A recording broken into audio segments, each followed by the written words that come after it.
Ini ang Digicast Negros X, ang top 10 nga balita sa Negros Island Region, ang amon idulong sa inyo. Kagaring atong top story subong nga adlaw, February 10, 2026. PDRRMO nagapandang batok sa mabunok ng ulan sa Negros sini nga semana. Isang report nga naanod sa Suba. 11 anyos nga bata nga na-missing nakit-an nga nakalubong sa balas sa igad sang baybay.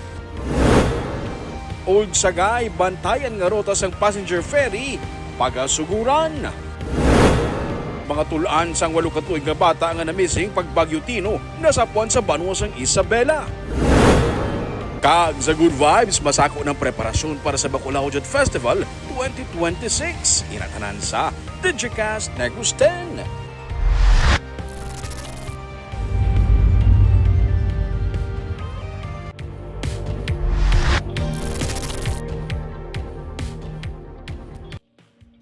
Sa number 10, viral ang screenshots ang post sang ginapatihan isa ka estudyante nga nagbuyayaw sa Talisay City Mayor bangod sang late announcement sang canceled classes.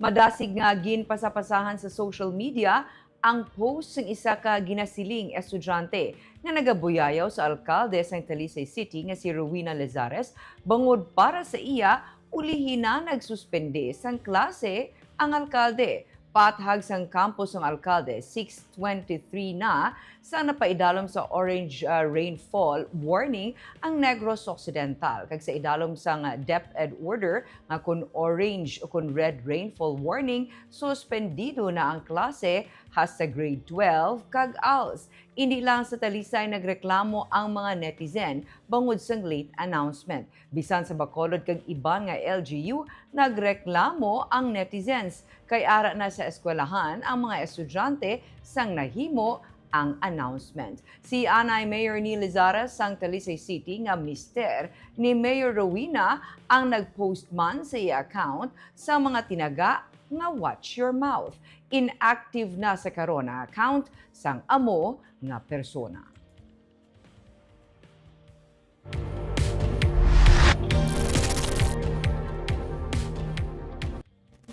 Sa number 9, public hearing ginpatigayon sa ginaduso nga ordinansa nga paghatag sang subsidy sa graduates with Latin honors nga makuha board exams. Sa idalom sang proposal, ang mga summa cum laude nga graduates ang makabaton sang 100% nga subsidy sa application fee para sa board examination. Samtang ang mga magna cum laude ang mangin kwalipikado sa 50% nga subsidy kag 25% naman para sa mga cum laude.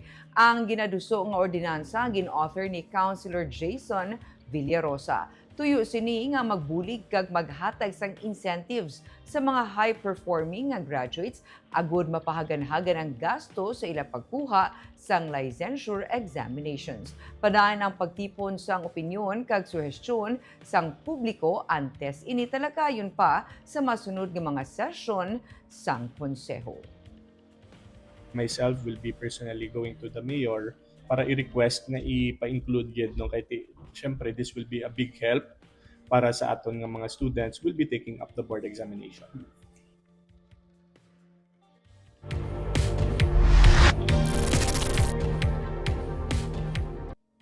Sa number 8, Bacolod City Police Office may bag-o nga pamuno. Opisyal nga nagpungko si Colonel Eugene Rebadomia bilang bag-o nga officer in charge sa Bacolod City Police Office sa ginpatigayon nga turnover of command kahapon sa BCPO headquarters sa Bacolod City.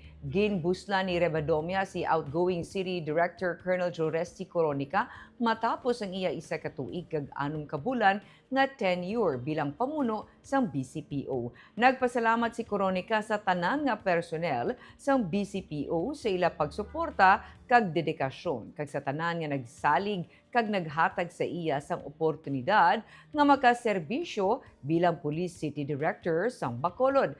Ginbato ni Rebadomia ang hangkat ni Bacolod Mayor Greg Asataya nga padayunon kag pabaskugon ang kampanya batok sa illegal nga droga nga suno sa alkalde amo ang masami ginahalinan sang kriminalidad. Suno kay Asataya, taga Barangay Mansilingan si Rebadomia kag isa siya sa 5 nga narakip sa shortlist sang magabulos kay Coronica. Si Rebadomia ang nagserve sa Regional Operations Division sang sa Police Regional Office Negros Island Region. Samtang si Coronica ang kin-transfer sa headquarters ng PRO-NIR para sa iya career enhancement. Ginpangunahan ni Police Brigadier General Arnold Thomas Ibay, Regional Director ng PRO-NIR, ang turnover of command ceremony.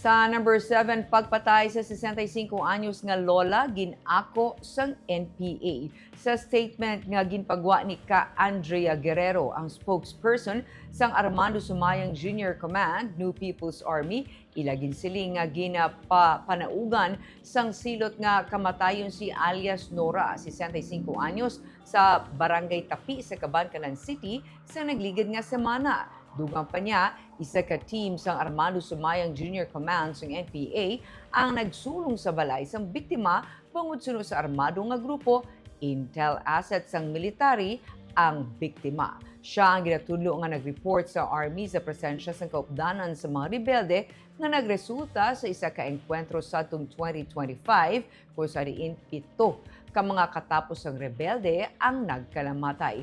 Bilang silot, gintiro sa ulo ng armado ang biktima nga nagresulta sa iya kamatayon. Na-recover sa crime scene ang basyo sa 9mm.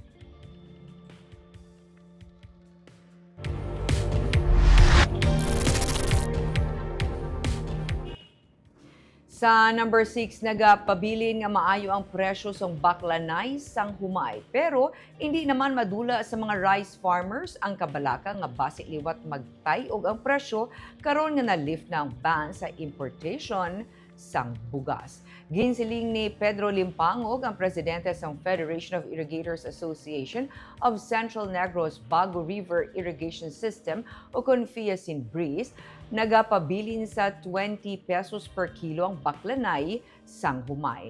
Patapos karon ang ani sa Northern District kag manugsugod naman ang ani sa Southern District. Gani may nagkaigo nga supply sang bugas. Tubtob lamang sang December ang importation ban sa bugas. Suno kay Limpangog, nalipay sila sa maayo nga presyo sang humay karon kay makabawi sila.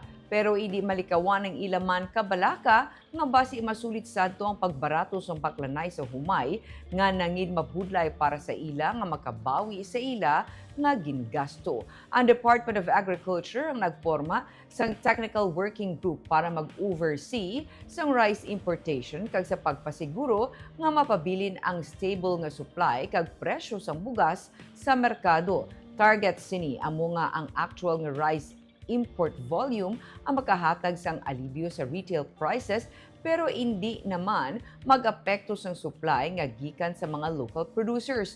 Ang wholesale price karon sa sako sang bugas suno kay Limpangog ang yara sa 2,100 ang sako, sadto 1,990 ang sinako sa wholesale. Pinakahangawa man ang ato nga mga nguma, pasi gulpiada naman magbulusok ang presyo sang humay, kung na ginalantaw naton. Kay harvest pa, di ba? Wala pa na human ang harvest. Wala pa makuha ng harvest naton, sige harvest naton diri sa North District, sa una man sa South District naton. Ang South, ano masugod, sir? Asubong labay kita dito gapon sa area sa Valladolid niya, na gani nagapula-pula na eh. So mga 2 weeks siguro, 1 week siguro may sugod na dito. Masugod naman. Ang patapos na? Ang sa North, patapos na sa North.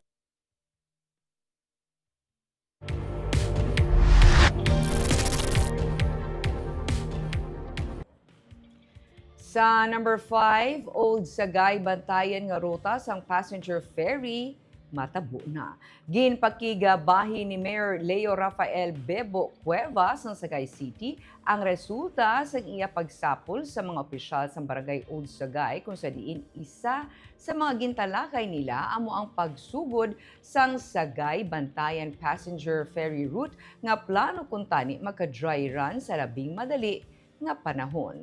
Dugang pa sang alkalde target tani nga maka-operate sa mga passenger ferry sumugod February 17. Pero ginpanugyan sang alkalde sa ila nga unahon anay ang safety kag compliance sa mga requirements kag hindi pwede mag-operate kung wala sang business permit bisan pa may approval na sila sang marina. Gintalakay man sa meeting ang pagpasemento sang dalan, pagtukod sang multipurpose building, boulevard kag port development.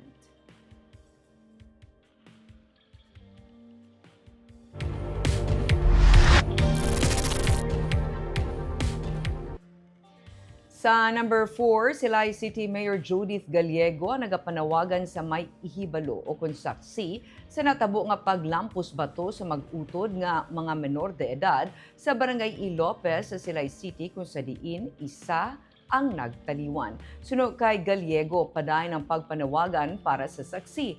Iniman gani ang rason nga nagtanyag sang reward money nga nagdangat na sa 100,000 pesos para mapadasig ang paglubad sang kaso kag mahatagan sang hustisya ang natabo sa magpamilya. Nagapabilin nga kritikal ang 14 anyos nga dalagita nga naoperahan na matapos nga mag-agom sa malubha nga mga pilas sa iya nga ulo. Ang 4 naman katuig nga bata nga lalaki ang conscious na suno sa alkalde. Iya nga ginatugyan sa pulis ang padayon nga pagpangusisa sa kaso. Amat-amat naman ang pag-abot sang bulig pinansyal para sa pamilya. May naghatag nagikan sa luwas sang pungsod sang 60,000 pesos nga bulig sa iloy sa mga kabataan suno kay Gallego. Ang iloy nga isa ka OFW ang nagpauli balik sa pungsod matapos mapahibalo sa natabo sa 3 niya ka mga kabataan. Ginreport nga na diskubrihan na lamang sang amay nga isa ka enkargado sa iya nga pag-abot sa ilang balay sang Sabado nga pilason ang iya kabataan sa sulod sang ila nga kwarto. Ang 9 anyos nga bata nga babayi ang wala nakaluwas kag ini ang nagtaliwan. Sa buong wala pagit, mula na sa buong masuspect, pero muna ang pinakakuhan sa buong may magtindugig nga witness, kaga ang pinakakuhan siguro ng sa mga biktima siguro. Ang nanay, mayor, na istorya mo? Wala kayo sa pustubitan ni makatunay sa akon sa buong kay may nag-donate di bala nga amin nag-atag bala nga rin sa abroad daw 60,000 tiway pa makuha sa opisina. Para ato sa mong sa ospital kay arada nagabantay sa bata yung nga ICU.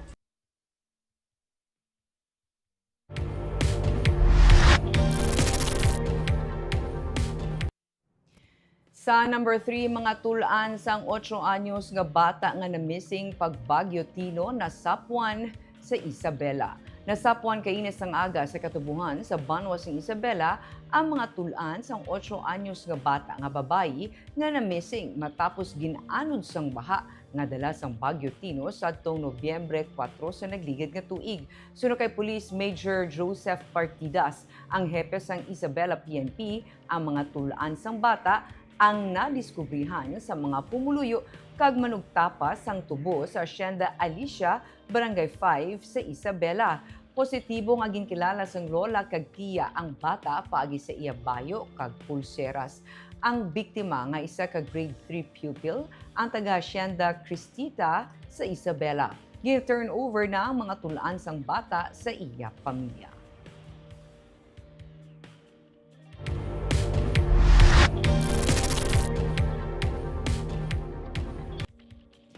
Sa number 2, 11 anyos nga bata nga na-missing nakit-an nga nakalubong sa balas sa higad sang baybay.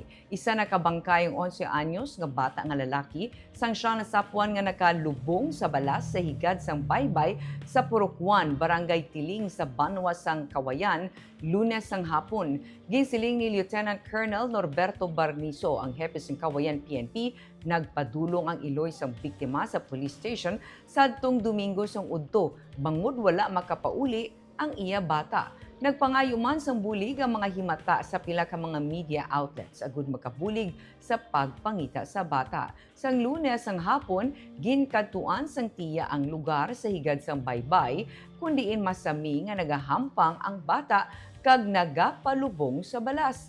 Natalupang dan sang tiya nga malumok ang balas sa lugar kundiin ulihi nga nakit-an ang bata. Gani nagpangayo siya sang bulig nga kutkuto ng balas kag didto na nadiskubrihan ang nalubong nga lawas sang biktima. Suno kay Barniso, perme nagakadto kag nagahampang sa area ang biktima. Madamo man ang nakakita sa iya sa lugar, apang wala sang may nakadipara nga nalubong na siya sa balas tungod man sang kalain sang tiyempo suno pa sa pulis. Sa inisyal nga findings, wala sang mga pilas sa lawas ang bata nga isa ka grade 4 pupil. Sa karon pa ng investigasyon sa kaso kag ginahulat sang kapulisan ang results ng autopsy agud mahibaluan ang gintunaan sang kamatayon sang bata.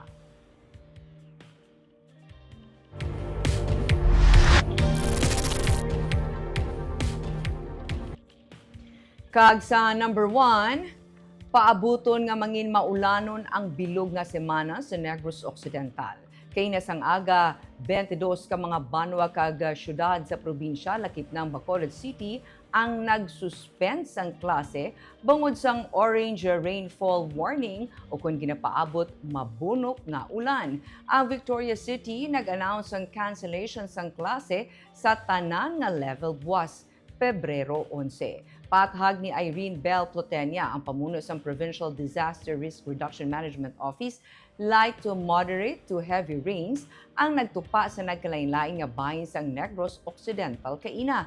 Paday na monitoring sa mga river systems, pero kung magsige ang ulan, ginapaabot ang mahimo pag-overflow sang tubig suno kay Plotenia. Sa Escalante City, sa 1:20 p.m. nga monitoring sa Sitio Varca sa Barangay Hunob-Hunob, may amat-amat nga pag-awas ang tubig sa dalan, pero nagapabilin nga passable ini. Sa Moises Padilla, las 10 kainas ang aga, may naglangoy patabok nga 30 anyos nga lalaki nga ginkilala kay Jeremy Tanato sa Binalbagan River padulong sa Barangay Makagahay. Pero ini siya ang naanod suno kay MDRRMO head Reynald Jorege. As of press time, padayon ang search and rescue operation. Suno kay Jorege, light rain sa nagatupa sa Moises Padilla. Padayon ang pre-positioning sang logistics sang DRRMO, ang water assets na padala na sa Escalante City, suno kay Plotenia.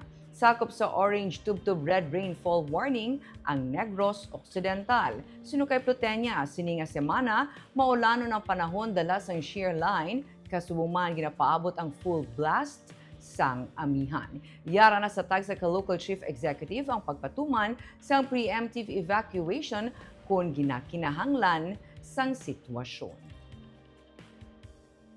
Ma-expect gid ta nga this week medyo intense gid ang aton nga mga rainfall. This is due to shear line and also kay do kumbaga pa sa sa mga weather forecasting do may sang full blast sang aton nga amihan sa subong nga week, so ma-expected kita nga may mga pag-inulan kita diri sa Negros Until this week. Saturday?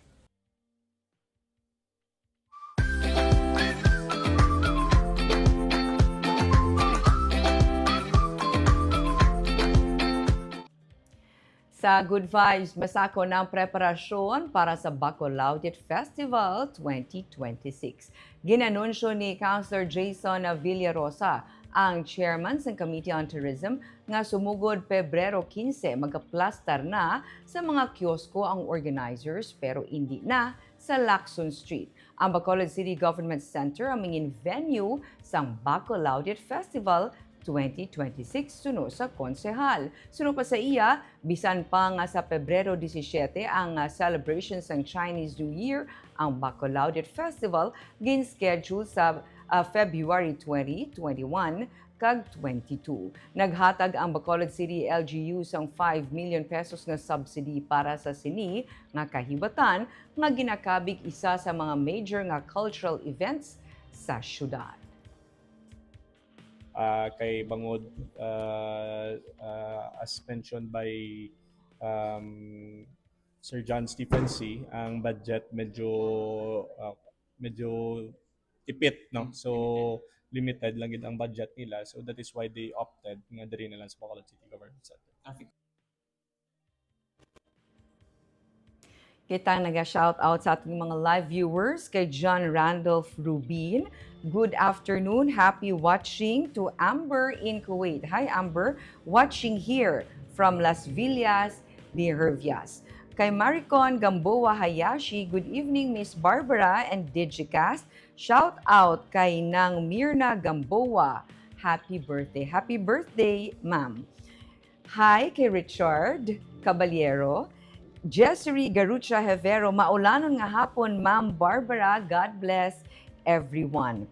Kay Miss Jocelyn Loquero, maayong hapon Digicast, watching from Hong Kong. Jonathan Tere, so good afternoon sir. Jubeya Yap Janala, maayong hapon Digicast Negros. Ako si Katkat, reaction yun sa aton nga balita. Naluoy ko sa mga bata, grabe sakripisyo kailoy sa mapalayo sa mga bata. Tapos amulang na kahapos pukpukon ang ulo sa tatlo ka bata. So sa aton nga balita sa Silay. And of course, kapasalamat gid si Miss Maricon Gamboa sa greetings nga iya ginpaambit. Kagamoyad to ang top 10 stories of the day. Tubtob buwas. Ako si Barbara Mijares. Maayong hapon.